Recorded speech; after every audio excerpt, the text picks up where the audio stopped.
to lesson 4, our final lesson in this class on the positive parenting tool. So, what do you want to say here at the end? You want to talk about other things? Yeah, I want to talk about a couple of things. It's just a reminder, first of all, from the first lecture that the point of parenting, right? If we take God's purpose to bring to pass the immortality and eternal life of man, that I've kind of translated that in for parents to be building confidence and belonging, right? Which combined makes self-worth. And so trying to create this self-confidence and this belonging. So you're building the self-worth of your child, but you should also be building your own self-worth, especially as a parent. As you use these tools, you become more confident in your ability to parent. So what I really wanted to get into today was so we've given you the major tool, the positive parenting tool, and we've taught you how to use it forward and backward. Yeah, I was thinking about that because in the beginning you call this the positive parenting method, and then your primary thing is a single tool. So now You're going to talk about how one tool becomes a method. Right, and how you can take small parts of the tool and use them in individual circumstances and situations with your children. Using that tool can be cumbersome sometimes. It's a process. Yeah, and you don't want to do it for every interaction you have with your child. It would be not only cumbersome, but it would become counterproductive, and it would lose its efficacy. Yes. With your children. So this tool should be used in the bigger, more important instances where you're actually not only are you interacting with your children, but you're really trying to teach them and move them in the levels from one level of motivation to another. But in just everyday interactions, maybe your child is doing something that you don't want them to do, but you don't need a consequence. You just need to be able to interact with them. And what do? Right? How do you use a positive parenting to interact in these other just daily interactions? Before I say that, I just want to point out that what is implied by your statement is that you should not be giving frequent consequences all the time. Yes. And I think that is one of the big mistakes that parents make, is they think every time I see a misbehavior, I need a consequence. And they think that I need to do that consistently, and that's what will create the behavior I want in my child.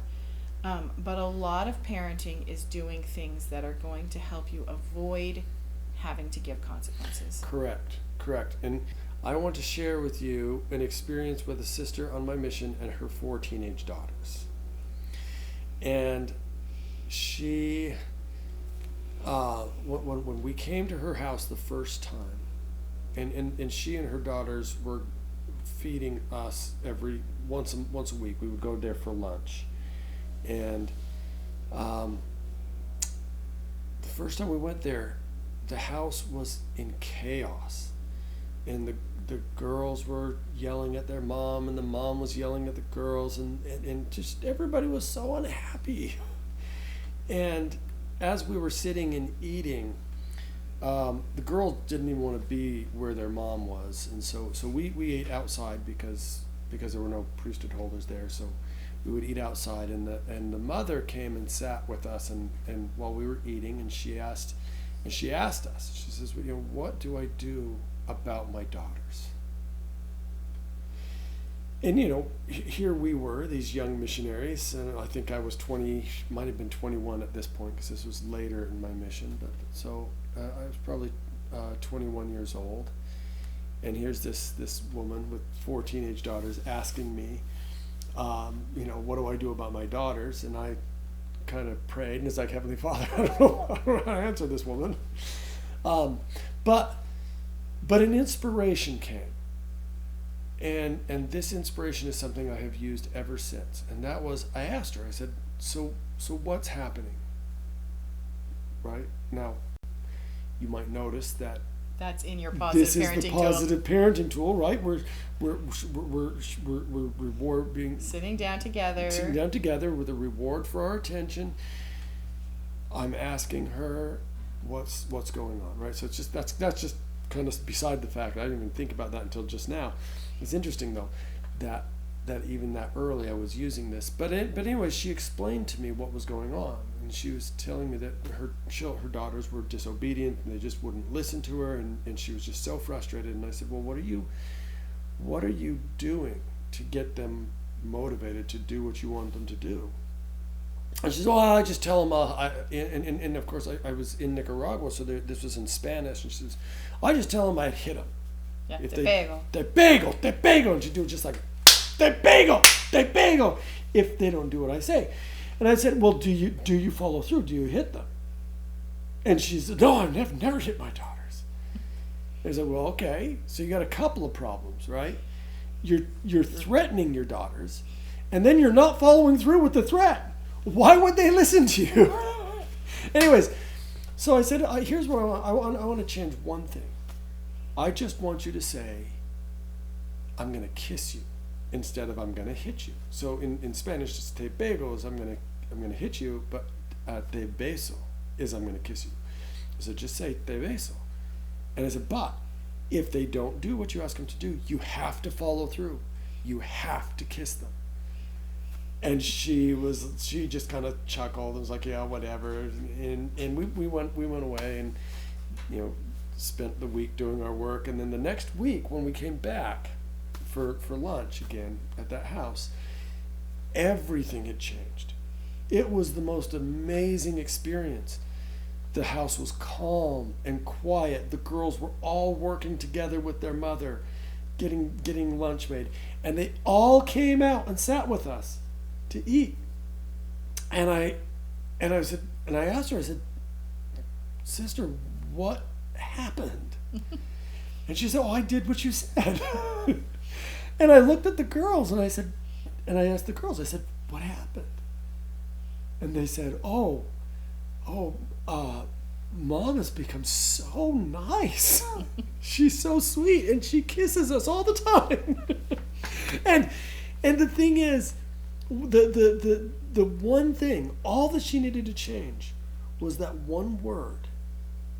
Instead of threatening her children with harm, she threatened them with love. And it changed their whole dynamic. So positive parenting is about changing negative interactions to positive interactions. Yeah, and in your specific example, you're talking about the children were misbehaving, and she was rewarding them with physical affection. Right. Now, you said earlier at the beginning of your tool that you always tell parents, you're not rewarding the misbehavior. Right. You're rewarding the attention. But in this case, it does sort of sound like actually rewarding the misbehavior, and yet somehow, so when parents are afraid, they're afraid of rewarding negative behavior. What's interesting is that what reinforces negative behavior is negative consequences. Not consequences, negative interactions. Negative interactions. Here's the thing is, the mother was threatening to kiss them if they didn't follow through, right? So that was going to be the consequence. Nobody said a consequence has to be bad, even for bad behavior. Why does a consequence always have to be bad? We can have positive consequences. I was just listening. So why did that work, right? Why did it work? If the children are doing things she doesn't want to do, and then she says, te beso, and they keep doing it, and she gives them a big kiss on the cheek. Yeah, so what happens next? What happened next was the children laughed, and the mother laughed, and they both stopped doing anything, and just laughed together. And after laughing together, the mother reminded the daughter what she was supposed to be doing, and the daughter laughed and went and did it. So the point is maybe that the girls weren't unwilling to do the things their mother wanted. but the mother was being unreasonable and demanding and creating an environment that made them not want to do them. She gave them no motivational reason. Because here's the thing, you think about this tool, it's about motivation, right? And their first level of motivation is fear of consequences. She was trying to instill in them a fear of consequence by saying, I'm going to hit you. But then she never followed through. So not only did she didn't give them, they had no fear of consequence because she wasn't going to give them a consequence. But she had no reward, no love and respect because she was yelling at them and threatening them. And not. Isn't the yelling in itself sort of a negative consequence? But she was going to yell at them either way, they felt like. Okay. There wasn't a consequence for not obeying because she yelled at them all the time. Okay. So again, there was no negative consequence to not obey. And so all we did was change it two ways. One, we made sure that she followed through with whatever she was threatening with. And two, we made her change her threat from a fear of consequence to a reward. So now their level of motivation was reward, and there was a reason to follow through and the reward was not for the bad behavior. The reward was simply for the daughter being her daughter. And that's the thing you have to remember. You can reward somebody for being who they are, regardless of their behavior. There was a general conference talk not too many years ago where the brother talked about how his mother bought him a toy. And it wasn't his birthday, it wasn't Christmas, and she gave him a toy, and he was like, why are you giving this to me? And she said, because I want to. Sometimes we reward people because we want to. And if we only give love and affection in order to be a reward for good behavior, then we aren't increasing that self-worth, that sense of belonging, because the child feels like my parents' love is tied to whether I'm behaving well or not. And as we know personally from our own lives, we do not always behave well. Right. Sometimes we eat too much. Sometimes we sleep too much, or we don't follow through on commitments that we've made. We watch or listen to things that maybe we shouldn't, or we use our time in ways that is maybe not the best use of time. Yeah, we're constantly falling short of our own good intentions, and our children are going to constantly fall short of their good intentions. And if they have a sense that only when they do their best are they going to be worthy of their love, of their parents' love, of our love, it's going to be horrible for their self-worth.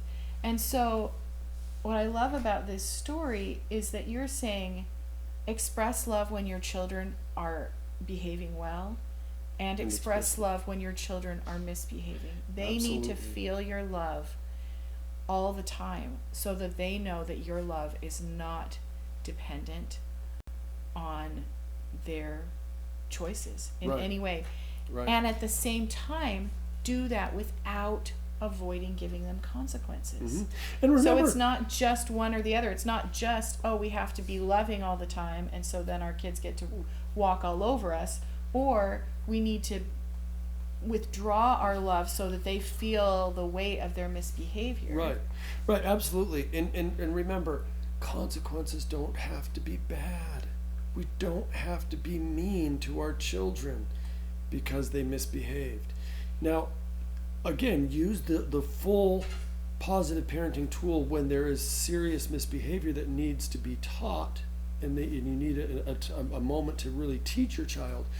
But when it's just simple things, sometimes just saying, if you don't do what I've asked you to do, I'm going to kiss you, is enough. That's all they need.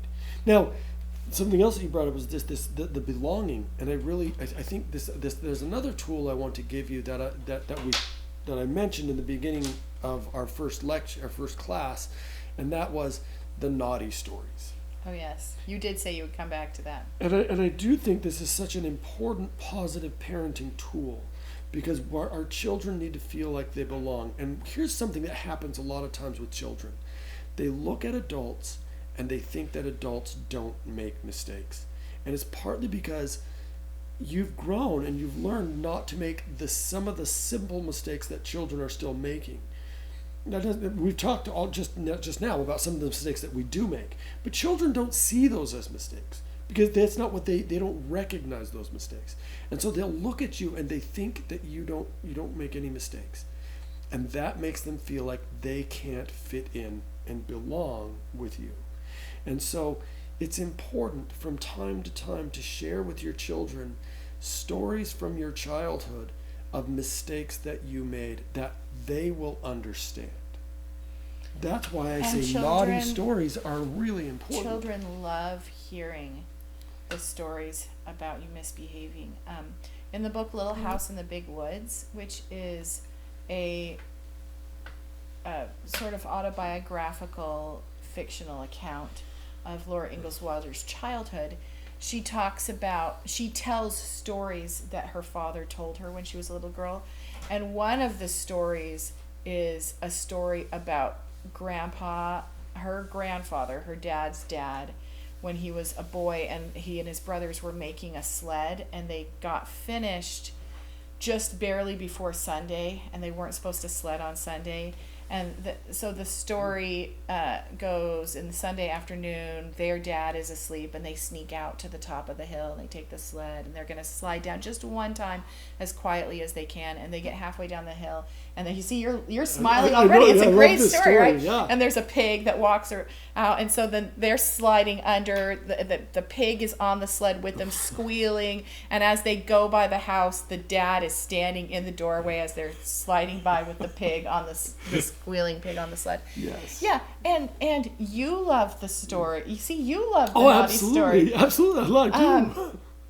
And Laura loved it enough to record it for her posterity, and children reading the book love it. That there is something very appealing about this story. I mean, it's funny, right? Well, but it's funny because it was naughty.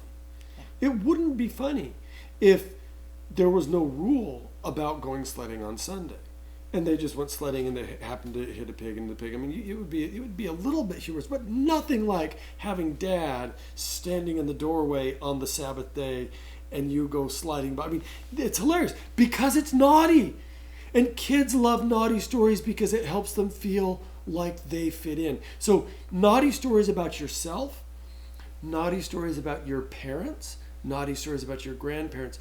I think even fictional stories, or for even instance, fictional stories, like yes. The Tale of Peter Rabbit. One of the reasons that is the best-selling children's picture book of all time is because Peter is so naughty. Mm-hmm. And his mother says, you can go down the lane, you can go into the road. Hang on, I know this book. Hang on. Now, my dear, said old Mrs. Rabbit one morning, you can go into the woods or down the lane, but don't go into Mr. McGregor's garden. It's set up right at the beginning. And of course, mm-hmm. as soon as the children are free, Peter goes right where he was told not to go. And then the whole story is, all the things that happened to him. All the consequences for going where he wasn't supposed to go. And at the very end of the book,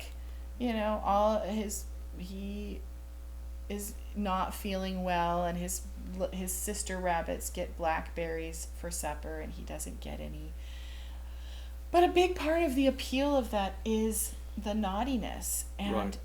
Don't worry that these stories are teaching your children to be naughty, I guess. Children love the stories because they give them a sense of belonging, not because they make the children want to go out and be naughty. In fact, they make your stories of your being naughty as a child will not make your children want to be naughty. They will make your children want to be good.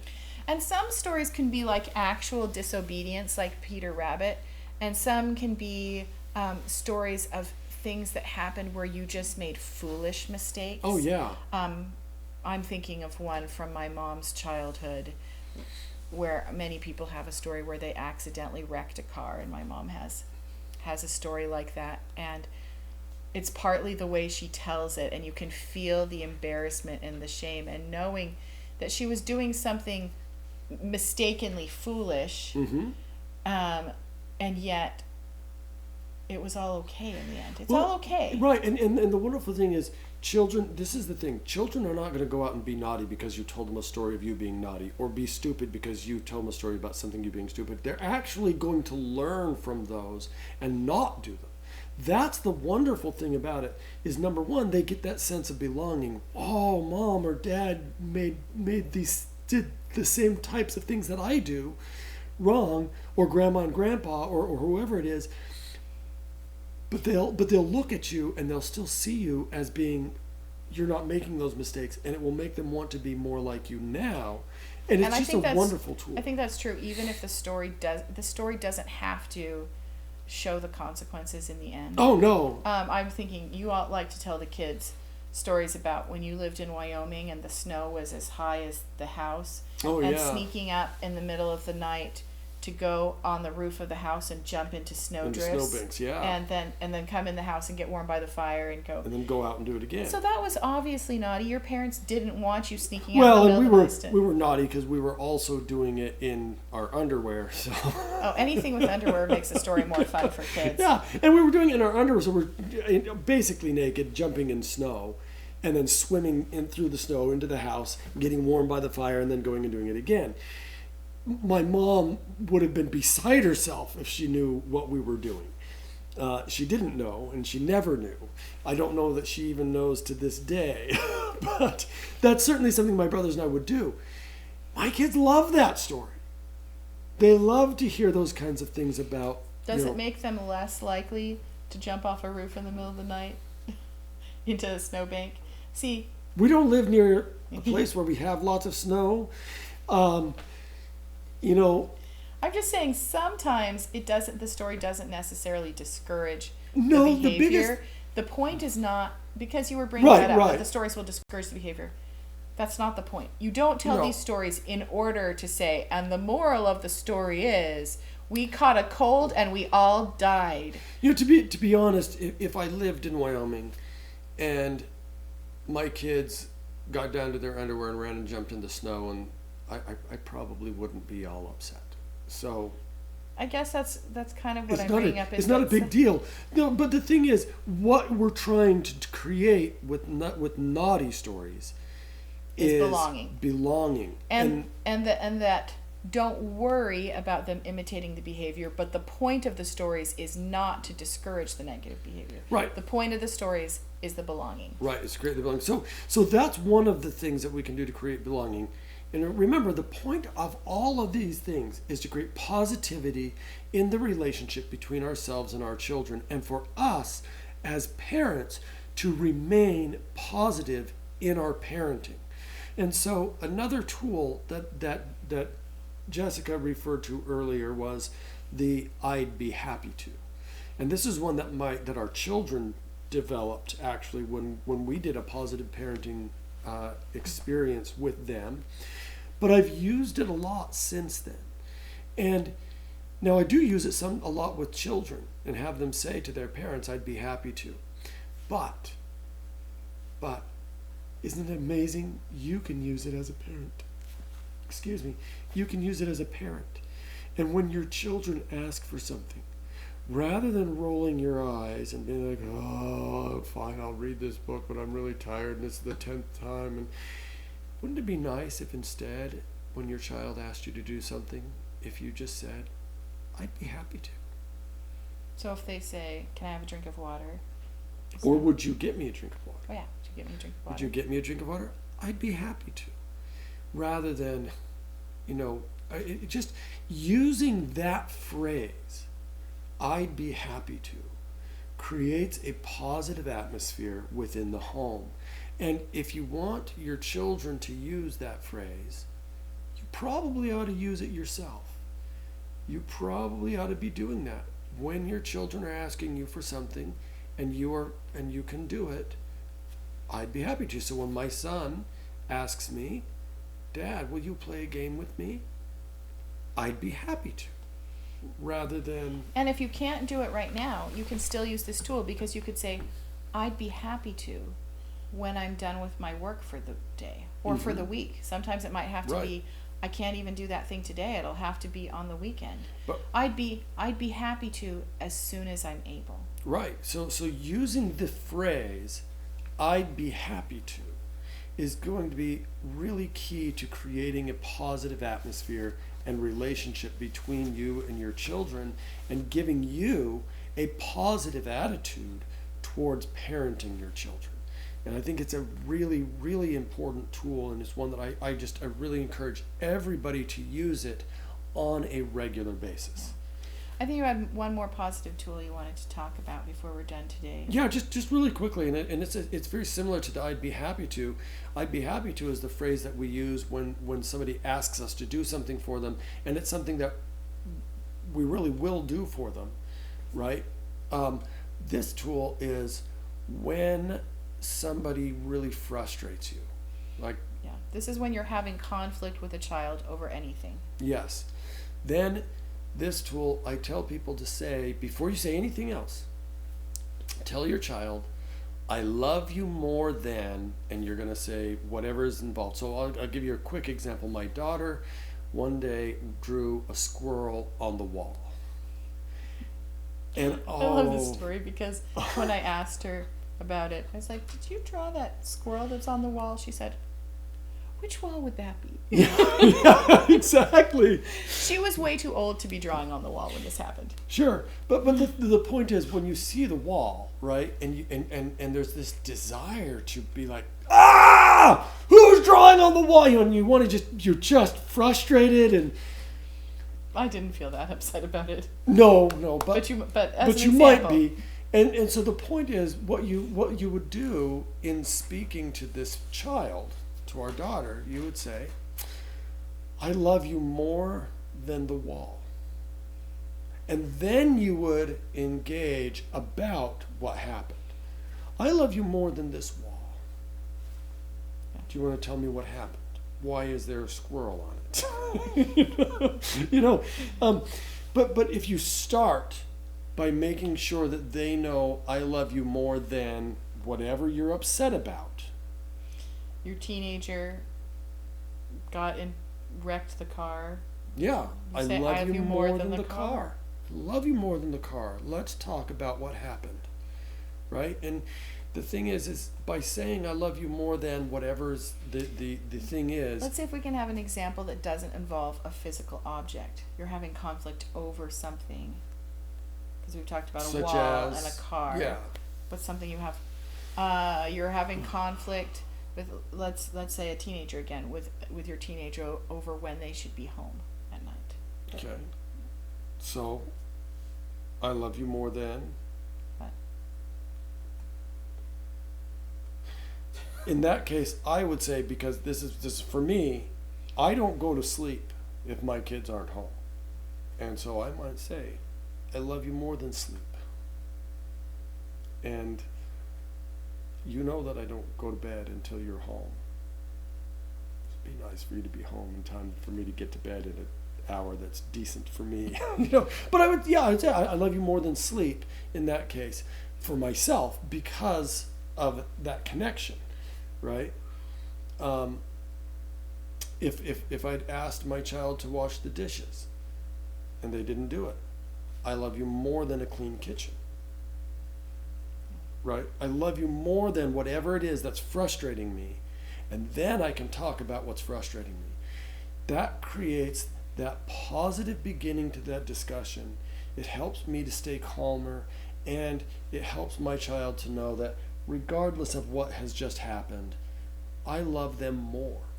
And that connects to the thing we were talking about earlier in this lesson about how positive parenting, the most important part of it is that your child is feeling that your love towards them is immovable. It is, and it's also think about all of these tools. Every one of these tools is drawing your child's motivation away from the fear of consequences, and it's drawing your child's motivation either to reward or love and respect. Now, the positive parenting tool is what will take them all the way to the character. But the rest of these tools are solidifying the reward and the love and respect over the fear of consequences. Because fear is a negative, it's an uncomfortable feeling. And we want to create comfort between ourselves and our And children. it creates division. Right, When you're Yeah. afraid of something, you want to avoid it. right. And so you start to not only want to avoid the consequences, but you want to avoid the person who gives the consequences. Right. And so all of these tools are really about moving. Positive parenting is about moving your children away from fear of consequence as their primary motivator and into love and respect, and preparing them to move to the level of character. And then the positive parenting tool actually kind of does move them into that. And so using positive parenting, you are hopefully, number one, and the most important thing that you're getting out of it is you are learning to be a positive parent. And number two, you are demonstrating and illustrating to your children the motivations of the higher levels of motivation over the lower levels of motivation. All right. Thank you so much.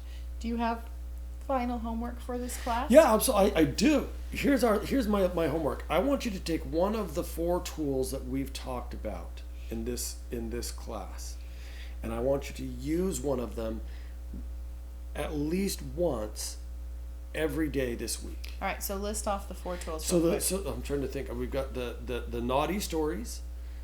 I'd be happy to. I love you more than. And what was the first one I talked about before? Oh, it was changing negative words into positive. You know, when we talked about the story, my mission Te pego, story. tu te beso. Yeah, te pego, tu te beso. I'll hit you to I'll kiss you. So changing a negative phrase into a positive phrase for interacting with your children. So one of those 4 tools, use it every day this week. All right. Thanks so much for participating in this class, and we hope to see you again soon.